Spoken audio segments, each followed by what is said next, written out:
بچوں، ہمارے پیارے نبی حضرت محمد مصطفیٰ صلی اللہ علیہ وآلہ وسلم اس دنیا میں سب سے عظیم اور بے مثال انسان ہیں، اور اللہ پاک نے آپ صلی اللہ علیہ وآلہ وسلم کو یہ بلند رتبہ عطا فرمایا ہے کہ آپ صلی اللہ علیہ وآلہ وسلم اللہ پاک کے سب سے پسندیدہ نبی ہیں۔ اللہ پاک جتنی زیادہ محبت پیارے نبی صلی اللہ علیہ وآلہ وسلم سے فرماتا ہے، اتنی محبت کسی اور سے نہیں فرماتا۔ اللہ پاک کے نزدیک آخری نبی حضرت محمد صلی اللہ علیہ وآلہ وسلم کا کیا مقام اور مرتبہ ہے؟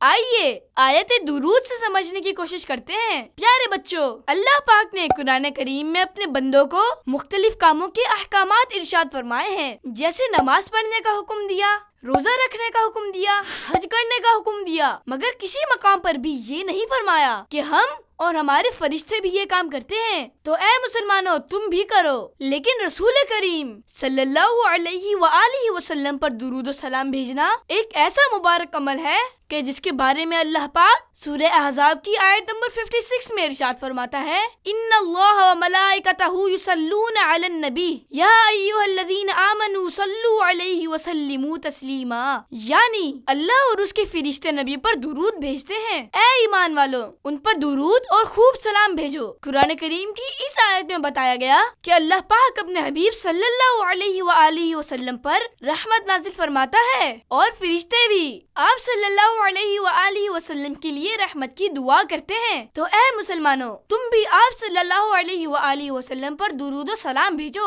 یعنی رحمت و سلامتی کی دعائیں کرو۔ پیارے بچوں، اس آیت سے معلوم ہوا کہ اللہ پاک کے نزدیک ہمارے پیارے نبی صلی اللہ علیہ وآلہ وسلم کی عزت اور عظمت بہت زیادہ ہے، اس لیے ہمارے دل میں آپ صلی اللہ علیہ وآلہ وسلم کی بہت زیادہ رسپیکٹ ہونی چاہیے۔ اس کے علاوہ اس آیت مبارکہ میں ہم مسلمانوں کو درود و سلام پڑھنے کا کہا جا رہا ہے، اس لیے ہمیں درود و سلام پڑھنے کی عادت بنانی چاہیے۔ مصطفیٰ جان رحمت پہ لاکھوں سلام، شمع بزم ہدایت پہ لاکھوں سلام، کعبے کے بدر و دجا تم پہ کروڑوں درود، طیبہ کی شمس و ضحیٰ تم پہ کروڑوں درود۔ آ گیا رمضان، آ گیا رمضان، آ گیا رمضان۔